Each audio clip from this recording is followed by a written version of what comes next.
Welcome to the flowerschool.com video library. Today, I want to share with you an elevated or floating centerpiece done with fabulous garden roses. It's an easy one to do once you know the mechanics. As I was choosing my flowers, I went to gardenrosesdirect.com and started looking at all the different garden roses. I wanted something that picked up on the Pantone color of the year, living coral, but with a little gradation to make it more interesting. And I found two that were perfect. The Princess Sakara has depth of color going into the blush, but then the coral, especially on the tips, so it pulls it all together. And then, loves me just a little bit. Love that name. That surprised the heck out of me. Look at the great coral and then the little touch of yellow in the center. The two combined, very on trend. Then, to finish it off, just a few foliages. Some aspidistra leaves, some eucalyptus, and agonis for a deeper hue. The frame, it was actually made by a student of ours, Vivian. She used it for a floral demonstration and then left it with me, so that's where this came from. How I did this, that's what I'll share. Scooch it down, because I want this to be two-sided. It's a centerpiece, so I don't want a front and a back. So on this end, I'll do a second piece. So it gives a little bit of transparency between the two. If you had a large budget, you could go all the way across on both sides. But for this one, a little bit smaller. For the flowers, a spray bar, and it gets anchored right on. The easiest way to do this, use a U-glue strip, undo,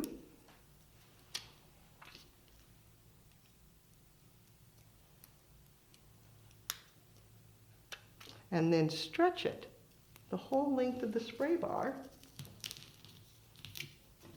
then fasten that down, making sure you overlap on the end just a little bit. Now that gives you a bond to get started. It's not secure. I can pull this back off or it could topple, but that starts it. Then using your waterproof tape, anchor everything to the frame. To cover the mechanics, the easiest way is to start with some aspidistra. You can just cut it and then place it into the brick, wrapping it around, then either using a greening pin, pin it into place, or just take your next leaf, cut through, and then pierce it right in, and then begin wrapping again. A leaf or a pin, and repeat that. Now, you want to remember that the bottom, someone could look. You want to conceal that too.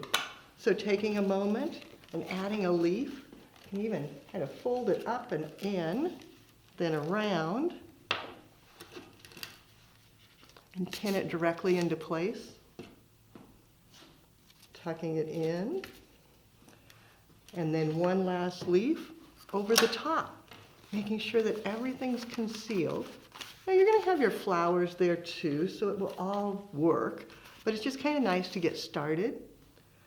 Now I didn't even pin that because I can come back then with my eucalyptus and pierce straight through and begin the draping with the eucalyptus to create a beautiful, luxurious base for the roses. Depending on how full you want it, you can keep adding more stems, getting it lusher. I like to add a little bit of another foliage, in this case, salal, just for a contrast in hue and leaf shape. Bringing that in, letting it come out the end a little longer.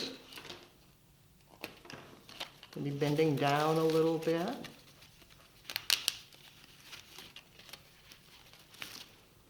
And then looking at it from front and back to make sure that you get it consistent and covering the top as well. Now comes the fun part, adding in the roses. Think about the two colors and grouping them so it's not just a random polka dot. Maybe do 3 of the Princess Sakara, some a little taller,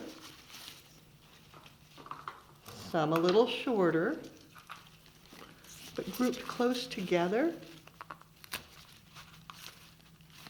Bring it down towards the front.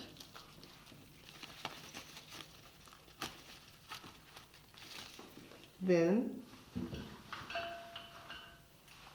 Loves Me Just a Little Bit, different hue, grouping them.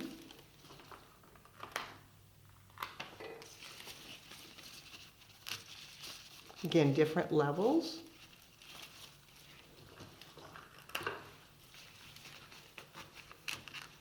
And then repeat this until you get the bar completely covered. Once you have all the roses in place, look at it on the front and the back. Make sure it's totally beautiful. Look from the ends, both sides, and that the two coordinate. Then I made sure to leave space between the two pieces so that you could see through. Last, enhancing with the agonis, picking up that chocolate brown, which adds such richness to the coral and extends from that blush to coral to almost a burgundy. And just tucking it in, letting it trail a bit, finding a little hole.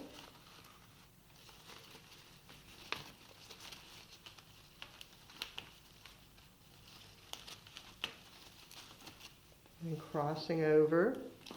Even bring it up into the interior of the design, then front, back, top, and bottom. If these roses look familiar to you, you're correct. It's the same varieties I used in the classic bridal bouquet. If you missed that, go back to the website, flowerschool.com, and you'll love that one. It's a classic bouquet that's perfect with this grand centerpiece. Now, a recipe. So many of you have asked, and I'm trying to remember to share the recipe now. It is 24 of the Princess Sakara roses, 24 of Loves Me Just a Little Bit roses, both of those from gardenrosesdirect.com, so you can look it up and order your own. Then foliages, I had eucalyptus, about half a bunch, agonis, about half a bunch, and salal, about a third of a bunch, 10 aspidistra leaves underneath everything. So the base is 48 roses from gardenrosesdirect.com, and the foliages, whatever your favorites. 2 spray bars, tape, U-glue, and the frame. Now it's your turn. If you've got questions, don't hesitate. You can find me at the website, flowerschool.com, or pick up the phone and call me, 503-223-8089. But I'd love to see what you create. Take a picture, post it on social media, and tag Floral Design Institute. That way we all can see as you have fun and do something you love.